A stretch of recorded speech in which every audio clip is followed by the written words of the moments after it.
Okay, well, welcome everybody to our final meetup this week of Agile Expertise Product Week. It's been a really good week so far. All the recordings, as I just said, are on the YouTube page if you've missed any of it. So feel free to watch that back. Thanks very much for coming along. We've got lots of good new faces here, which is really nice to see. And yeah, just before we get going, just some housekeeping. So I'll hand over to Henry shortly.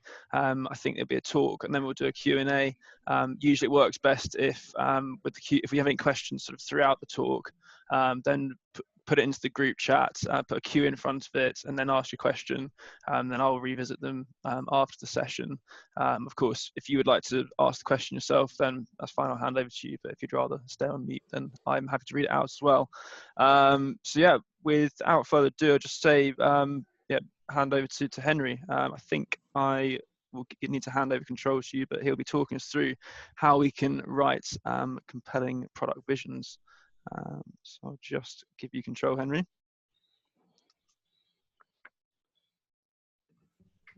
There you go. Over to you. Perfect. Okay, just Ben, quick note, maybe I think I might have to keep an eye on people entering. Yeah, you may well have to. I don't think I'll be able to do that. So yeah, I think I'll be able to reclaim host once you've got your thing up as well. So. Oh, okay. Okay, let's try that. Okay, awesome. So without further ado, I'm just gonna screen share, double check that's working. Everybody see my slides before we jump in? Excellent. And just move this around. Great. So welcome to Great Products Start with a Product Vision. How to craft a compelling product vision for your customer in just simple steps. So what we're going to cover in this, it's about a 30-minute session, 25-30-minute session. One, why most companies don't even have a product vision. Two, why and how this makes actually many product roles really frustrating and almost impossible in some cases. And then finally, how to actually craft a data-informed product vision in just a couple of days, right? Whether that means for a new company or actually coming in and auditing an existing company. After the talk, we're going to have about 10-15 minutes for Q&A as well. So I think, as Ben said, like, feel free to post questions throughout, and we'll get to them afterwards. On that as well, just double check on the chat that you're, I'm not sure if this will be the case on this Zoom format, but double check you're sending to everybody and not just the host or the panelist, for example. Cool. So just an exercise to get started. As I said, and what I'll get into is the topic, every great product is driven by a unique product insight. So for example, for Google search, it means access to the world's information in seconds. So what I'd like you to do is share, post on the chat, what is your unique product insight? What's that thing that users and customers uniquely value about your product in one sentence, in one or two adjectives? So just feel free to post that on the chat. We'll just give 2 minutes to see what comes through there. Feel free also to write "don't know" if you're not clear about what specific value your product delivers. Completely fine, very normal to not know what that is as well. So I'm going to write our one actually.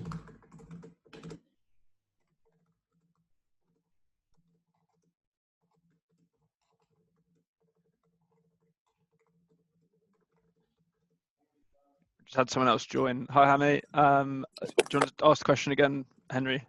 So what we're doing is just a quick exercise on, so feel free to post this in the chat. What is your product's unique value in one sentence? Who does it offer value for? Why? Why uniquely in your case? We're defining product value as ultimately a product that customers are attracted to, that they engage with, and ultimately pay for. Okay, Jaime, can you be a bit more specific on peace of mind in one sentence? So for who? Why? Rob, cool. Yeah, completely normal, as I said, to not be sure on this, which is why we're doing the talk. Okay, just wait for 1 or 2 more to come through. Again, feel free to post "not sure" if you're not sure. Peter, not 100% sure, completely fine. Any other value proposition statement? So what value does your product create? Why uniquely in the case of your product? What's unique about it? Then to deliver recruitment services to a wide range of clients across the product management space. Good, quite clear. Yeah, we can work on the unique aspect of that later. Stuart, we provide SIMs for IoTs with unique security features which ensure customer data is kept safe. Okay, good. That's quite clear, actually. Awesome. Okay, I'm going to go back to presentation. So interesting to see. Ben, sorry, you have to switch back over to allow me to host. Yeah, that's fine. Just doing that. Yeah. Excellent. Okay, so back on presentation. Okay, so why do I ask this question? Well, when many companies start with their first product, they get the basics all wrong and actually forget to ask this essential question. So we see actually a lot of companies and a lot of products looking at the competition and trying to base decisions off them. Right, so in our case, we work in a sort of training space. So we could look at Udemy products with Coursera, for example. And we go, we ask ourselves questions generally as product people, what features do they have? What can we copy? What should we maybe not bother with? Or how do we do a better, more simple, more enjoyable, fill in the gap version of them? So we end up with this sort of slightly different, but essentially the same product. And when we start doing that, we carry on doing that. Right? So if we start copying, we carry on copying. If we start with this process, we're going to carry on with this process when it comes to product development. We're always going to be one step behind. And this is particularly true, for example, I spent 3 years in Germany. I just moved. Particularly true in Germany, where business schools and MBA programs, this is also true of the UK, largely outside of Silicon Valley, where products taught this way. So where we see lots of startup success stories as maybe copycats of a product that worked well in the US. So Rocket Internet is a great example. Zalando, the biggest online clothes platform in Germany, simply a replication of companies in the US. And copying works for a while. Yet ultimately, it's going to lead to chaos and ultimately failure in your organization and for that specific product. Why is that the case? Well, if we never start with a clear vision of what we want to change in the world, nor for whom, there's really no idea of really why are we doing everything in the first place. This means there's no alignment over what we want to achieve specifically, nor for whom in many cases. And this lack of alignment really creates chaos, as everything is going to be open to interpretation. Everything's open to product teams or individuals just sort of doing their own thing because they're not quite sure what specifically they should be doing. Maybe one founder thinks the organization is doing one thing, the other thinks the organization is doing another. And the product manager usually is off doing their own thing in this kind of environment, just trying to work out what they probably should be doing. And really what we see is as the company grows or in large organizations, this misalignment and communication just makes things more chaotic. And sorry, I'm just going to let somebody into our session. 1 second. Got two more late joiners. Back to screen share. Excellent. And what we tend to see in these kinds of situations is really leadership with no idea what they want to achieve on a high level. When we have this lack of product vision, and usually that translates into leadership teams just trying to do everything imaginable or trying to copy like all of the features of all of the competition they see. And when this happens, when we try and build sort of everything for everyone, we end up with a mediocre, usually over-engineered, feature-heavy, generic product that nobody's interested in using. And usually you as the product manager find yourself in a feature factory just shipping more features as fast as possible. And we see, knock-on effect, it gets worse and worse as the snowball builds up momentum, right? Leadership spends more and more money on sales and marketing, maybe on customer support in the hope of forcing growth. They're pushing more features, more employees, more potential customers, but they forget the one thing that really matters, which is building just a few high-quality features for a very specific type of customer and doubling down on those features, doubling down on those 1 or 2 areas of unique value that your specific group of customers love about your product and ultimately engage with your product because of. And when, as a product manager or product leader, you find yourself in this kind of chaotic environment with everybody sort of working a bit of everything with nothing really tying the work together on a strategic level, the product usually delivers no or little value. It means your team is delivering no or little value. And unfortunately, even if it's out of your control, ultimately at some point that the money is going to run out with that team is going to be shut down. So we have to act to do something about it. But before I go into the solution for this, I'll just give you a bit of context on me, so you have a bit of understanding where I'm coming from, and hopefully adds a little bit of credibility as well. So I'm Henry Latham, founder of the Prod MBA, and really since founding my first business, doing a solo trip in the Amazon actually back in 2012, first time I was out here, I've been obsessed with understanding what makes some product teams succeed and others fail. So I spent the last 8 years working as a product founder and a consultant, last year publishing my first book, Why Your Startup is Failing, on this topic, product success. What I do now is train other product managers and product owners to really fast track their career towards head of product with the Prod MBA, which is a part-time intensive training program focused on things like product strategy, discovery and leadership and practice, where we actually get you to build a product from ideation to validation, actually onwards towards product market fit. Just a couple of our students, just to show that the process works. Right, so we have product managers come in to really build an effective product process. We have others that come in to actually, Richard, for example, generated sales in the program to validate his core product concept. And their success is based on the process, step one of the process that I'm going to be covering today. But before we jump into actually how to craft a compelling product vision to really help you create more impact with your products, let's just look at one obstacle that I see holding many product people back in their careers. I think this is getting the mentality right before the process, before the framework is really the most important part. So, in theory, we see product roles sound great, right? We get to problem solve, we get to create impact, we get autonomy, constant learning. But in reality, product roles can actually be extremely frustrating. And as I'll come on to later, really that all comes down to product vision. As I said, if your company has no product vision based around a clear customer, clear points of value, then nothing will change. That role will stay frustrating. We aren't talking about company vision here. That's very different. Product vision is where we define very clearly what value we want to deliver with our product and to whom very specifically. As we said earlier, without it, we end up and we remain in a place of chaos because there's no strategy. Teams have no idea what they should be doing. You're given, 5 user personas to work with, so there's no way to prioritize. And without vision, other teams and other stakeholders will just continue to put pressure on you to push their own agenda because there's no clear company agenda, no concrete company agenda, no product agenda. And as I said, it's unlikely things are going to change in this situation. What I tend to see in this case is product managers saying, I'm just going to stick with it for 1 more year if they're in this kind of organization. But you have to get to a point, you have to say, right, I'm either going to try and change this myself by bringing in a product vision, or I need to move to an organization where I can work within a strategic framework.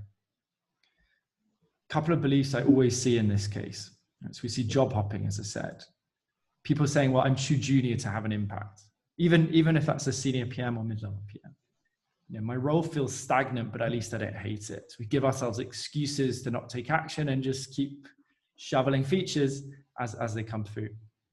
Or another very common one, right? I don't have the confidence to try new things and build a product from scratch, or to audit an existing product. And what I want to, part of the lesson today is to really show you that these beliefs are misheld beliefs, because you can have a lot larger impact than you may realize, whatever your organization, whatever constraints you operate in. We just need the right framework to make change happen. And when we come to that framework, as I said, don't let yourself make these excuses. Actually, what I want you to do is put this into practice. This is something that you can put into practice today, tomorrow, no problems. So let's go on to the meat of the presentation. So how do we actually craft a compelling product vision in 3 simple steps? So again, to really reiterate this point, because it is the most important part of product. Why is product vision so important? remember that the product or a product is not just a set of features. Set of features that somebody uses once they sign up. It is everything. It is the whole experience that a customer has when engaging with your business for the first time, right through to them, hopefully, leaving the product a few years later. It touches upon everything a company does. Who we build awareness with, who we try to activate, right? Who uses the core features of the product. And therefore, we must be closely aligned, right? Really across the organization, across sales, marketing, product, tech, customer support, whatever you call these departments. We must be very close around about what change we want to bring about and for whom specifically. And we can't just silo off product over here. That has to be a shared vision. Because again, if we get this wrong, we're going to be having massive drop off at every step of the funnel, because it's simply going to be offering the wrong thing for the wrong person, or being too vague, or maybe marketing's promising one thing and core product is promising something else over here. Right? And we end up offering lots of different things which confuse people, and then we just get a lot of people dropping off. Right? Because ask yourself that, when was the last time you used the product when you got confused? Right? You just stopped using it. You don't really care. Or for example, we see product teams that are not clear about the one or two things the customer really values. They're going ahead and building a lot of low value features that confuse the core value proposition. So to craft our product vision, we need to go really specific and start with the basics. It starts with step one, right? Defining your niche. Who is your target customer? I'm sure all of you have, some user personas on Google Drive somewhere that somebody looked at. You probably have a couple of them, maybe even use them in your product process. If so, great. But are you being specific enough? You need to be very, very specific. And we're going to define this actually in a live exercise in a minute. But remember, really, really important when we talk about our niche, that it can't be everyone, or even a broad group like lawyers, because everyone doesn't care about our product. We may believe that everybody would benefit if they, just got on board with the idea, but they never will. They never do, and they never will, unless we're very specific. I love this quote from Seth Godin, who's sort of like the godfather of marketing, that quote, "Everyone won't hear you, they won't understand you, and most of all, they won't act." So instead, we may think of this in marketing, but it's core product skills. You need to ask yourself, right, who specifically is this change for? And just as an example, I don't like Mark Zuckerberg, but I'll use the example. They launched a social network based in 2004 for Harvard students only. That wasn't a product for 1 billion people. And then look at where Facebook is now by starting very specifically. That specific audience, right, that who is what we call our niche. And there's really the foundation for any successful product. Again, you look at successful products now, they're broad in who they target. Whenever any of these started, or to achieve any sort of success, they went very, very specific. So we can't be broad, we can't be unspecific. Right? And I think it's worth, just take a screenshot of this. A niche, what is it? Specific, recognizable, distinct group of people that really we want to target and ultimately sell our products to. We can't just say, it's men, or it's young British men. It's not specific enough. It needs to be, for example, right, John from down the street who's always struggled getting a great job and is just looking for that perfect opportunity. Okay, really specific on what we call a psychographic. And then once we go very specific with our product vision, we need to do what we call shunning the non-believers. So it's really ignoring those outside of our niche, not letting ourselves be distracted, and really focusing in on the opinion of those that are actually there to try our product, there to really engage with our products.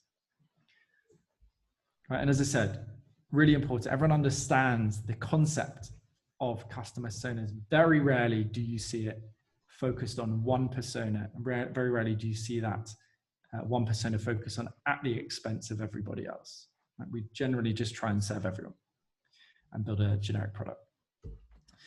And the goal of all our product work is really to convert some people from within our niche into what we call a high experience customer, HXC. So somebody who we've validated is getting a lot of value from our product and who will actually spread the word to other people in our niche about our product. It's really the goal of everything that we're trying to do.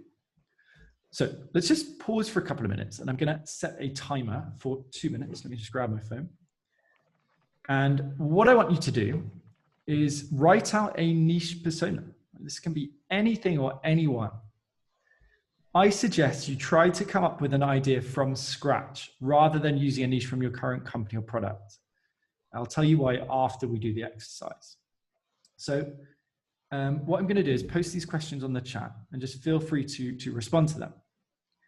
And I'm going to show you a quick example on that.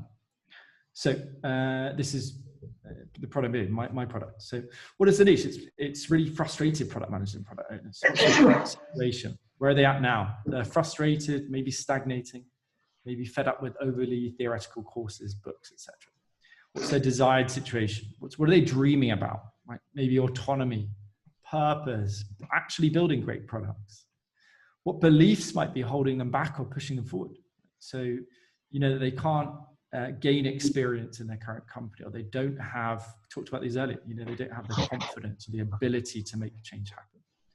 Then just what kind of vocab do they use? Product management, Scrum, feature factory, product, value, customers, stakeholders, etc. So if everybody's clear on that, I'm just going to share those questions. And I'm going to give you 2 minutes just to write that out. Feel free to post them as soon as it's ready. I will offer some feedback as well. And I'm going to get some water because it's about 40 degrees here.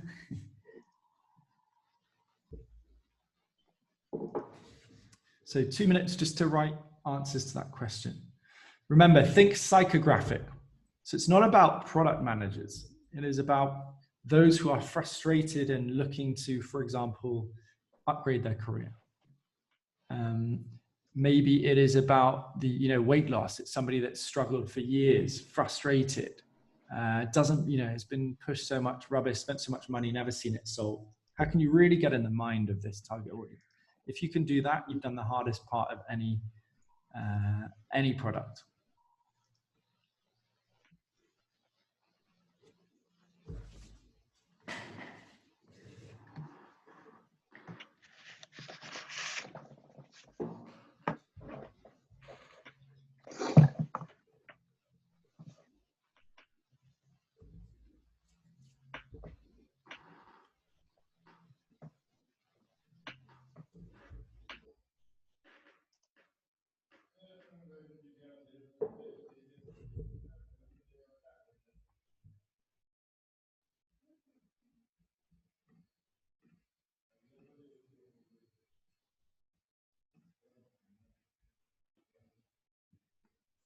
So remember, do idea from scratch. Try and avoid maybe your current company or products that you're currently working on.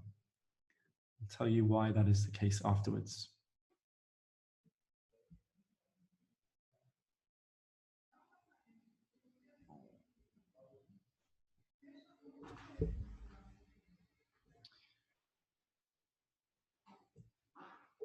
And just 1 more minute.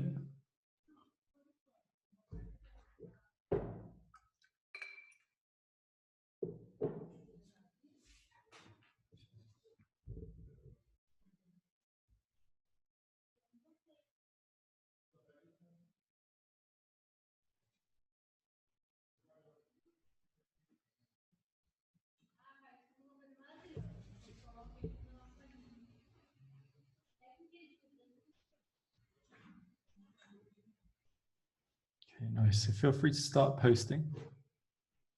So first one from Ben, what do we got? Okay, so niche is rugby player. Current situation, keeps getting injured, can't break into the sport professionally. Yeah, so it's a negative situation. Desired outcome, yeah, the dream, professional rugby for that person, life dream, excellent. What do they believe? Injury is going to cause them to fail, they have to give up their dream. Good, okay, yeah, I like that. And I hope you could already see what kind of solutions you might be offering them. What's the offer? What's the product vision behind that? What do we got from Rob? So non-tech, small, medium-sized enterprises, not using current technology and techniques, want to join the digital age.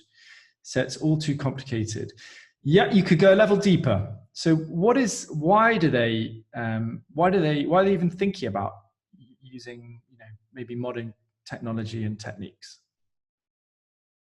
Is it a fear job? Is their boss putting pressure on you? Do they really care about this, or is it just fear driven? Or if it is fear driven, how are we addressing that? Again, what's the ideal? Is it really about joining the digital age, or is it really about looking good for their boss, or saving themselves time, promotion, these kinds of things, or making change in an organization? So trying to go a level deeper and really get in the mind of who we're trying to serve there. But otherwise, good. Yeah, I'd say to go a level deeper. What do we got? Peter, what's the niche? Call center customer service team managers, current situation, an array of dashboards showing data about customers. Yeah, that's the thing that they're seeing.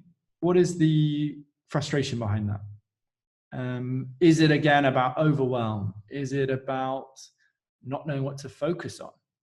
Right? If you've got a load of dashboards, what's the key metric I should be looking at? What's the desired situation? Way to select just a targeted list of info about customers. Good, you're touching upon it. So the ultimate goal is serving customers, doing their job effectively, delivering value. That's what they want. That's what the promise is. Right? Imagine if we put this on our website or as our product vision. Here's a way to select just a targeted list of info about customers. It's not compelling because you're not hitting upon the core motivation.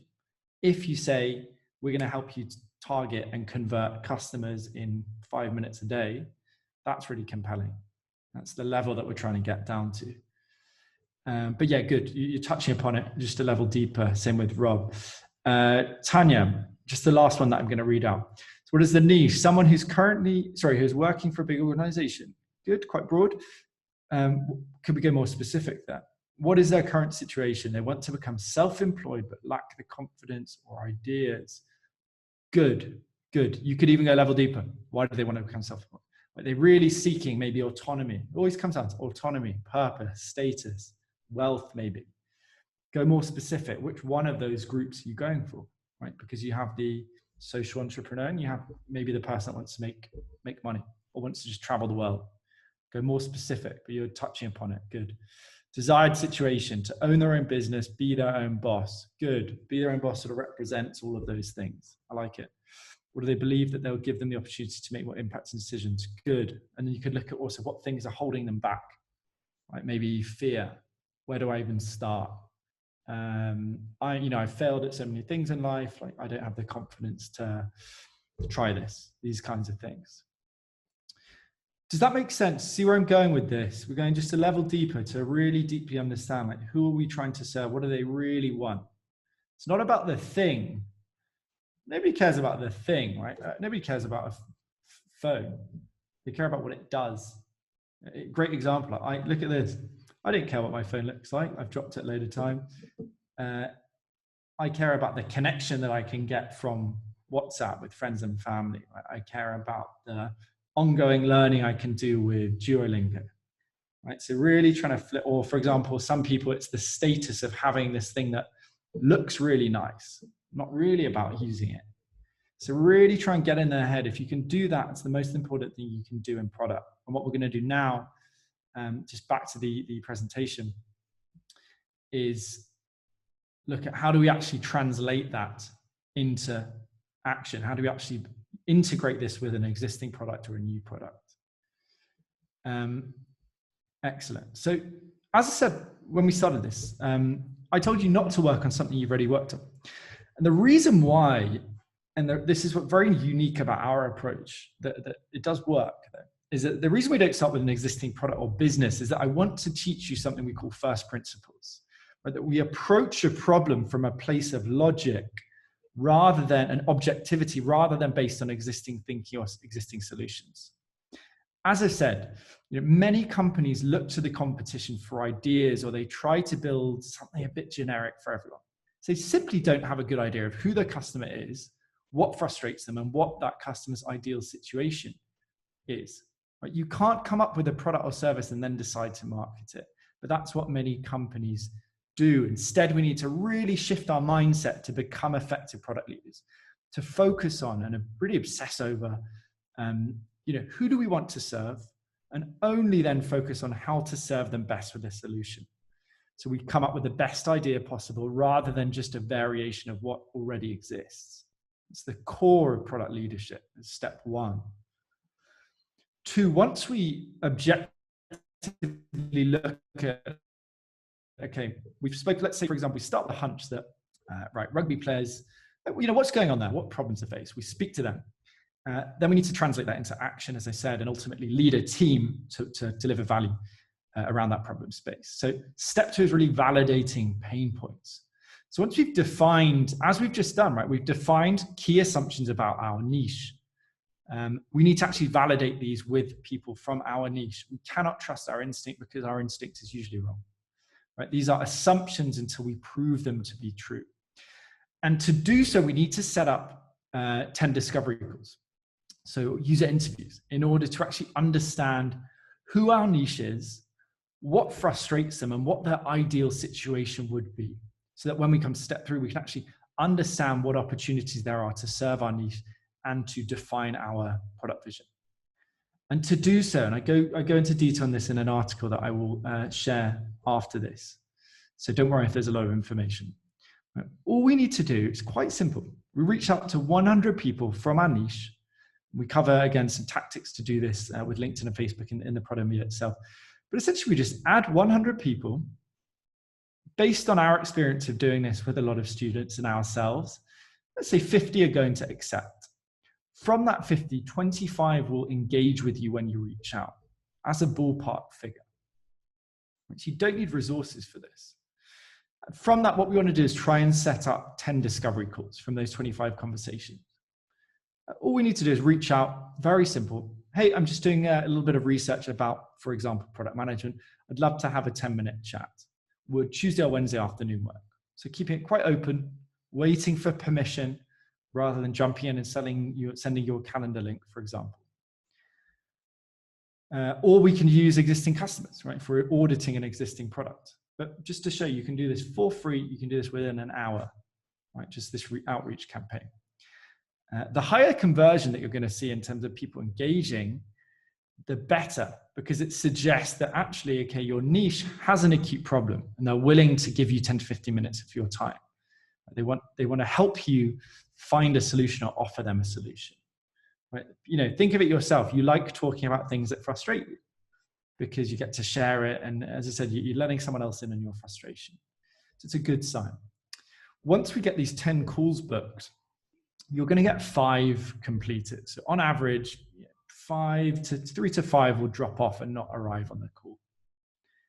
Once we actually have the call, then we need to structure this in a way that we can move towards our product vision statement. So the way we teach this is we cover the following questions. So we keep it really conversational and open. We're not reading this out like a list, but we're trying to nudge the conversation to cover these key points. So tell me a little bit about yourself. Where can we place them? What niche are they in? Broadly. Second, what's the main challenge? So that they're facing at the moment. Here we're trying to dig into that current situation we talked about. What are the frustrations they have? How have you tried to solve this before? What frustrations, again, are we hearing? What beliefs are you seeing that are maybe holding them back? What blockers or mental blockers do they have here? And then we go into what's prevented you solving this in the past. So again, beliefs, frustrations, building out a really nice nuanced picture of the problem space. And then finally, if you had a magic wand, how would you ideally solve this? So here we're looking at what's the ideal situation? Right? What are they really looking to get out of life or from solving this problem? And how can we go a level deeper?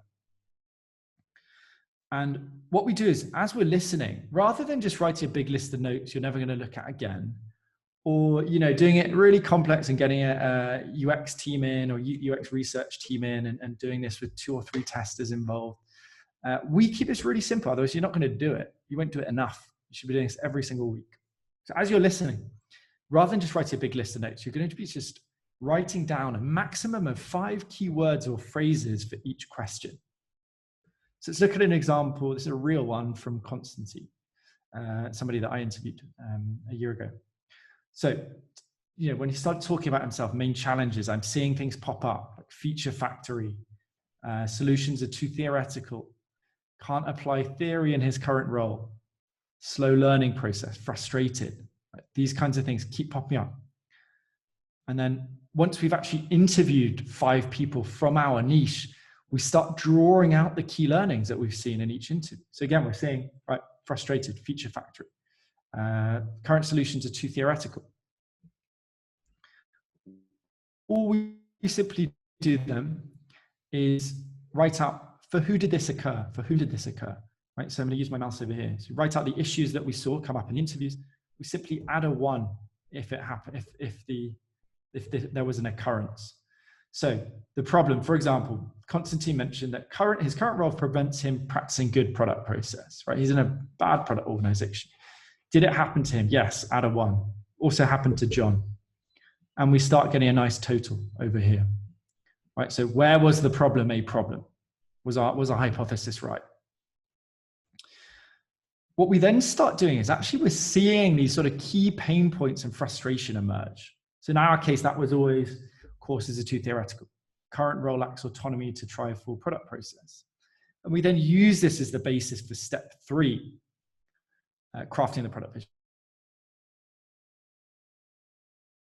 Important to note, the goal is to be data informed, not data driven. So for example, we need to also assess, okay, firstly, was it a problem? And we see that with the number of occurrences. Secondly, though, was it an acute problem?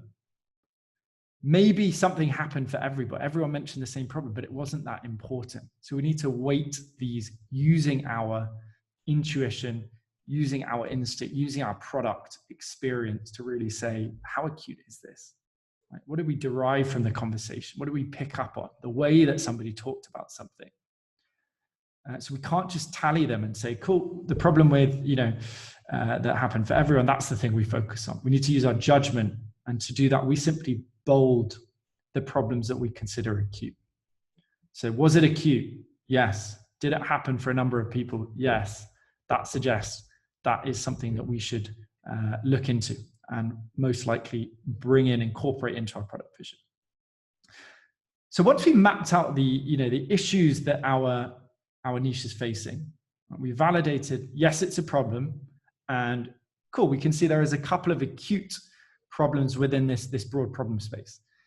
Now it's time to convert this into our opportunity. So we're converting here the pain points into product opportunities, and ultimately this becomes our product vision. So here's our product insights.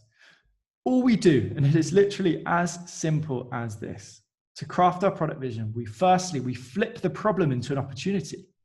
So for example, if all the frustrated product managers we speak to say that courses are too theoretical, what do? We don't even need to talk about a solution. We just go, we are going to be really practical, really hands-on. Right? If learning is too slow, we are going to be fast-paced.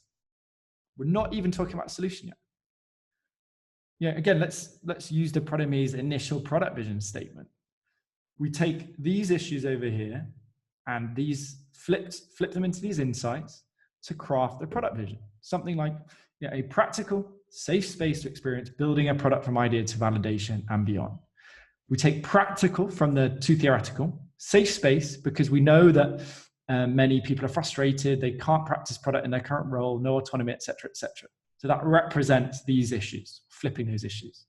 We talk about full product cycle or product from idea to validation because actually this is something that was rarely mentioned, but we could see that this would be a good opportunity. We could see that this would tie into ultimately a product manager's desire to launch a business or lead an effective product in their company.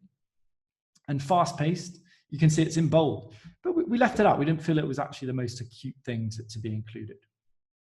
So we then come out of this 3-step process, which should only take a few days to complete, right? Just depending on how long the interviews take, with a clear, compelling, and data-informed product vision. And we use this product vision, I talk about this in a training that I'll be doing next week, so feel free to message me about that, to craft what we call a minimal viable offer. How we actually pitch this and validate this, right? Now that we've drawn insights, how do we know that this is the thing that we should focus on? Because if we're going to be directing our time, our team's time, maybe our organization's time, just focus on these 1 or 2 points of value, we need to be sure that that is right. We'll talk about that in another training.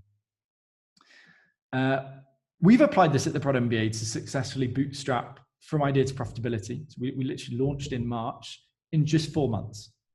And I'm convinced that is because we were very focused on this product vision, this value proposition, and we delivered on that value proposition. But, I run a small bootstrap company as a solo founder. The guys to really listen to, and a much better example are, the example of why you can deliver so much value from a compelling product vision is Superhuman. So Superhuman is an email app company. They are able to compete with Gmail successfully. I would never have thought that was possible. And they charge $30 a month for their app because they define such a clear product vision and are delivering on that promise. They are all about the fastest email experience ever made. They are very clear. Their product is not for everybody. It is for high-level, C-level managers at top tech companies who have very little time and need their email time to be reduced from 2 hours a day to 1 hour a day. They make a very clear promise and they deliver on that promise obsessively. And only because they do that, they don't even need to worry about price or competition. They just charge $30 a month, about 5 times Gmail, and they are able to do that. They have a wait list of 250,000 people when I checked 2 months ago. Right, so if you're in doubt, Superhuman is a better example. And that's it. That's how you create and validate a product vision from scratch with no product, no team, no paid, no money even, to align and direct your product efforts and the efforts of the company. Yes, we need to think about differentiation.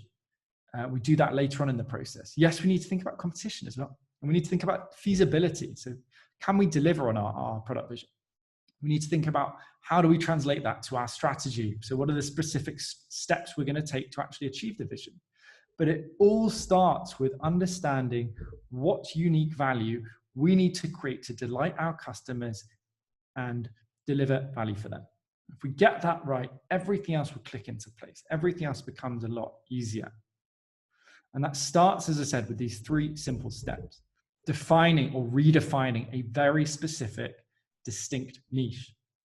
2, that means actually interviewing your niche to validate these 1 or 2 acute pain points, or even just discover pain points that you didn't know about before. And then finally flipping those pain points into opportunities to focus on and craft a single product vision statement to guide your team's effort. Finally, I've only touched upon this framework, this really step 1 in building a strong product foundation. But it is the foundation for product success. If you get this right, you will have a big impact. And hopefully you can see the potential of this if you put it into practice. But ultimately, it consistently leads to much better product decision and much more effective organization, team, product.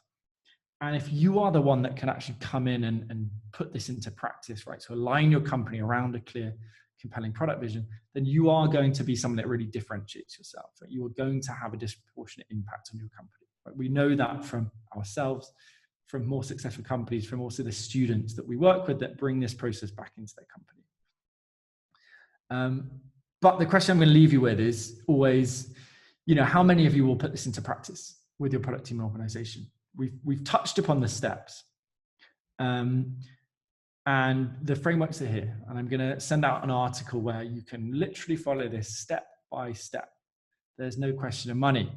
Time's not an issue. It doesn't take more than a few hours to set this up and organize it. How many will put this into practice? Maybe 1 or 2.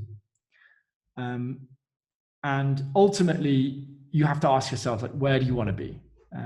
You can learn bits from theory. You can't be highly effective as a product leader from theory alone. It has to come from actually putting ideas into practice, right? From measuring the results, learning from the results, iterating to do better next time. So final thing that I'm going to say before we move to Q&A, if you're somebody that wants to level up, wants to really step up their product career, then Prod MBA may be something for you. To get started, what we always suggest is just go to our website. You can sign up for our free 7-day mini MBA where we cover a few frameworks like this. to see, not only learn about other framework, but I'd actually put these into action.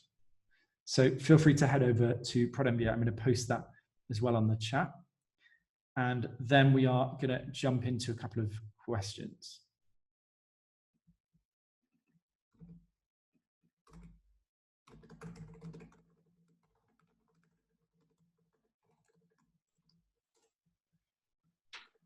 Excellent. Any questions? Want me to kick off with a question? Go for it. I'm happy to. Actually, this whole thing of defining a niche is something I touched on in my talk the other day, because I was running an entrepreneurshry program at a company who had read Lean Startup and was completely wedded to all the principles of Lean Startup, and were very, very keen that I started with a niche. My niche was software developers anywhere who want to use my SIM cards to connect to their devices to the internet.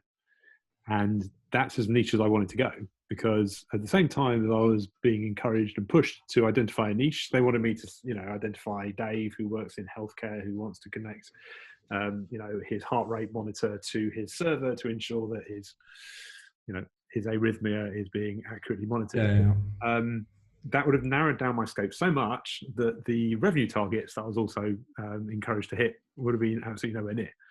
So I'm just really fascinated by that thing of the textbook example of defining a niche versus the practicalities of having a product that's got an incredibly wide applicability. I mean, like if you were going to go out and sell pens, you wouldn't sell to, Julie, who works on the 4th floor of a bank. You'd want your pens to be bought by anyone. So I just wanted to get your thoughts really on that whole thing of an incredibly widely used product and how you turn that into a niche. 100%. No, it's a great question. I think, again, something that we try and thread through everything we're doing is that things should be actionable. It's really easy to talk about like Lean Startup and, hey, just, go find a niche. It has to be translated into practice. And I think ultimately you need to recognize that there is a spectrum. Right? So the more specific you go, the more successful you're going to be, the higher your hit rate. Right? So if we go really specific on an audience, it's going to be easier to attract, convert, and retain a specific customer. Right? As a rule of thumb. So if you're starting something new, always go specific. There's a 99% chance you're going to fail if you don't. Incredibly high. Now, the more mature an organization gets, and I use the case study of Stripe in our program, where if you go to Time Capsule and you look at Stripe's website from like 2007, they are just focused on like we provide developer payment integrations. Now, if you look at it, it's like payment solutions for the world. And the company they showcase is SAP, right? Massive German organization. So yes, there is a spectrum. It's just realizing that, okay, the less specific, the more it's going to cost you to acquire people.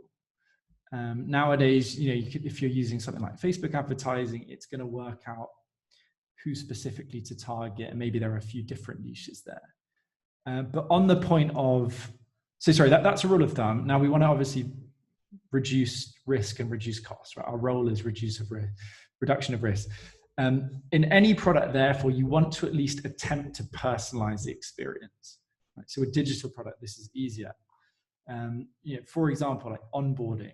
How can we segment the niche so that, or we have 3, right? How do we segment it so that they are going to the area that is relevant for them? Can we do better? Can we actually get them to arrive on a landing page that is specifically targeted for that niche, and then get them into a different funnel, or the same funnel just with customized onboarding? So yes, it's not easy to do all the time, but you have to start small. Even with pens, who do you start with? Who could you find, right? Where can you find 100 people? Is it kids in the primary school down the street? Is it the office down the road? Could you be clever and send 100 pens out to Instagram influencers for teenage girls or whatever? Like, what does that pen look like? So you can go specific, and you should go specific. Now on existing products, I think this is the big challenge, is how do you convince an organization to audit Yeah, Perry, I'll send the links through to the presentation. How do you get an organization to audit their existing product and get buy-in and alignment around one specific niche? That's hard, but you can do it. I do this with a few consultancy clients by starting with this template. If you come to the table with, here we have validated which specific areas we should be focusing on with this specific audience, it's more compelling than the current situation of like, yeah, we sort of don't really know who we're targeting. Now you're not going to immediately get everyone saying, you know what, yeah, let's get rid of the roadmap, you know, let's put everything on pause and let's just focus on, you know, Stuart's new product vision. But you can gradually start moving more and more of your resources to focusing on that, because ultimately you're going to deliver more value. The more specific you are, the more again, it's going to be cheaper to acquire people, easier to convert them. You're going to be delivering more value to them as well. The goal then is to gradually translate that into business metrics to show, hey guys, like this is working. Let's do more of this. I guess it's that ability as well to identify that you're failing fast and pivot. You know, if I continue to try and sell my SIM cards to kids in the schoolyard, yeah, I'm not going to get very far, right? Exactly. You know, bringing evidence at every step. Yeah, but by identifying that segment, targeting that segment, I can very quickly eliminate that segment and move on and find someone else. Exactly. Yeah, I mean, that again is a challenge, particularly easy in a startup to bring a sort of lean startup, experiment-driven mindset. Harder to do in big organizations because they're more risk averse. I think it's about showing quick wins. And again, this is why, you know, one of the reasons we teach, Prod MBA is taught around you individually building a product yourself, is to unlock your ability to ultimately stop making excuses and say, you know, I need a development team to do this or that. And say, actually, you can do quite a lot by yourself. And also, there's always going to be stakeholders like naysayers saying, oh, don't do that, it's risky. Just go and do it. Go do the research yourself. 5 interviews won't take up too much time. Bring that to the table and then work out how to move forward with it. And again, start showing positive evidence yourself, which we do when we translate particularly the vision into the MVO. We can start going like, hey, we've got 100 signups for this offer without investing any money in it. You know, we do it with a landing page built on Typeform, with the MVO being the minimal viable offer, just that vision statement. You can do that and get a load of signups and show, hey, look at the business potential of this. Imagine if we scale this. Imagine if we build this product. So it's about sort of building up evidence at each step of the way. Cool. Any other questions? Yeah, I have a question. So the question is like, does this approach that we discussed for last 60 minutes, does it apply only for products when we build from scratch, or is it can be applied for products even if we have building on top of it, right? We have a baseline version and then we keep building on top of it. So how does it apply there, and can you show some insights? Sure. Yeah, good question. It's easier for new companies, right? Because you don't have any friction. You've got very little existing things. Again, ultimately, almost every product company that I have seen, apart from a handful, Google, Facebook, Superhuman, lack a compelling product vision. It's not crystal clear what they're trying to achieve, either on a product level or an organization level. Usually it gets clouded over time. So maybe obviously the product starts quite effectively because they did something right. Usually it gets divorced, that value proposition gets divorced from the reality of the company, or it becomes quite sales-led. Your goal in any organization as a product leader is to be strategic, right? To focus on the vision and the strategy. So you need to come in, even when a company is messy, and say, we need to move in this direction, because that's where, on a strategic level, we're going to place ourselves in the market. Right? That's where the customers see value, and that's where there is a space amongst the competition for us to occupy. So we need to focus on that to be successful over the long term. Now, as I said, not going to happen overnight, but you need to do the work initially to set a direction. Because very few people put their hand up and do that, because most people are not sure actually what are we trying to achieve here. So it's this sort of like chaotic thing. People don't really know what product is. Leaders don't want to look stupid, so they don't want to say like, we've got no idea what we're doing with this. So you need to come in and I can't tell you like, here's 5 ways to influence your stakeholders, because it will depend on the context, the organization, culture, etc.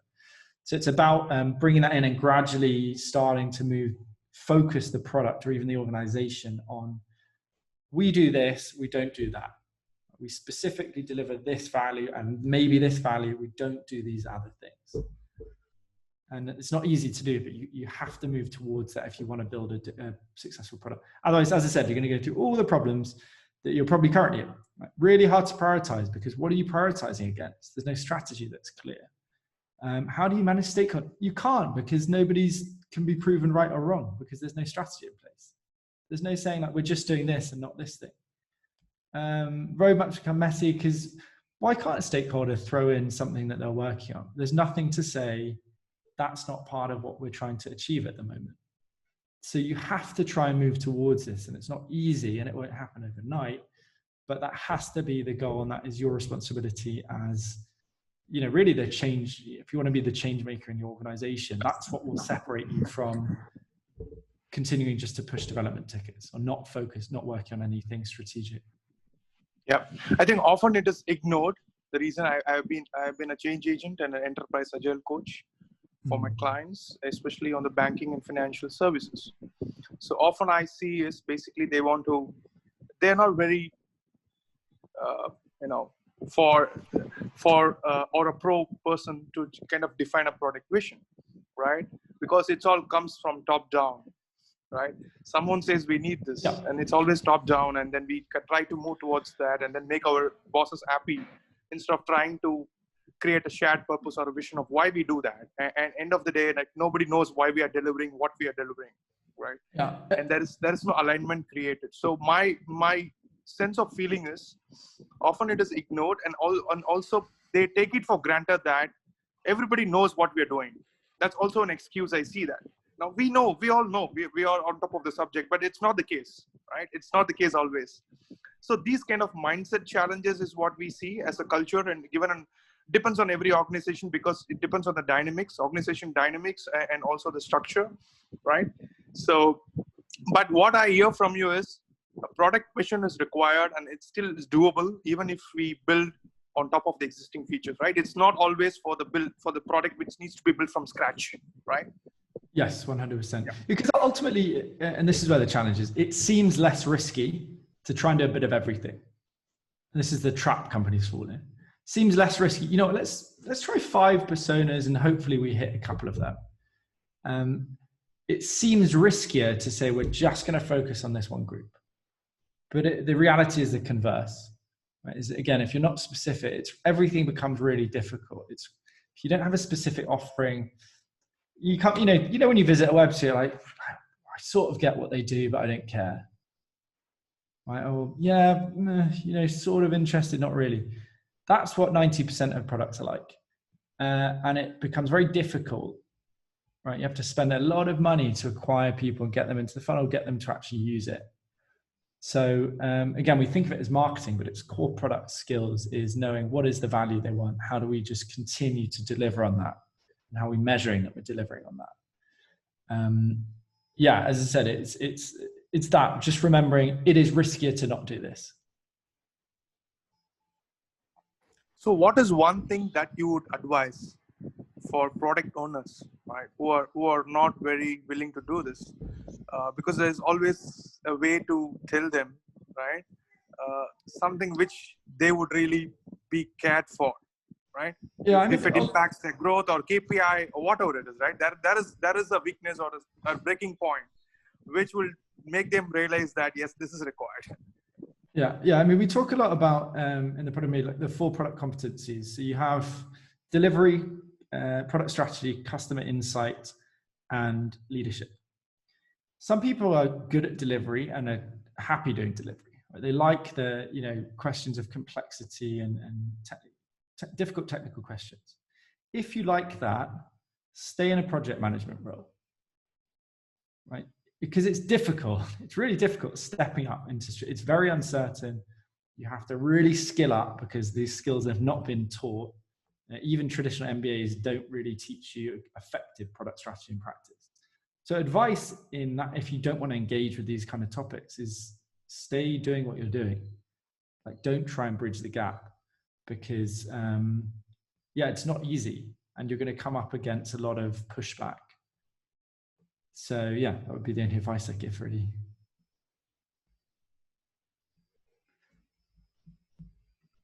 Should we wrap up there for questions, Ben? I'll hand over to you. Yeah, I think so. Yeah, I was just about to say, I think people probably might have calls to get on that kind of stuff back to work. But yeah, no, I just wanted to say, obviously, thanks very much, Henry. Really good talk, and I think nice to sort of wrap the week up on that kind of note, coming from a different angle. From obviously, it's a different type of organisation that you run, so it's really good to see. And then just overall, I just wanted to wrap up and say that it's been a really nice week. Lots of good events, and a big thank you to all our 4 speakers. Aaron, Stuart is on this call, thanks very much again. Dean, and obviously finally Henry today. And obviously thanks to all the attendees. I think it's really nice to have Agile Expertise really expands that product space. I think that it's been met with really well by the audience. So I'll look to sort of set up some more product focused meetups as well. But other than that, have a nice weekend. Stay safe, everyone. I don't know if there's anything you want to add, Henry. Yeah, I was just going to write, actually, if anyone wants to sort of, I post daily on LinkedIn with sort of thoughts, articles, that kind of thing. So just go to linkedin.com/Henry Latham, and you can get my stream of thoughts on there as well. Good stuff. Yeah. Ben, sorry, on the slide, shall I send them out? I'll send them to you directly and then put it in. Yeah, fine. And we can post them on the meetup page and stuff. But there'll also be there's all the recordings. If anyone's missed any of the events this week, they'll all be on our YouTube channel as well. And there's also a link to that there's a link to the Agile World, which is what I call it, co-organisers page as well on YouTube. So all the stuff is on there. But yeah, if you want to send those slides, then I'll pop that out to everyone. Awesome. Thanks so much for listening as well, everyone. And say hi from sunny Brazil. Thanks, Henry. Thanks, Ben. That was really good. Nice one. Bye. Cheers, everyone. Have a nice afternoon and weekend. Thank you. Bye.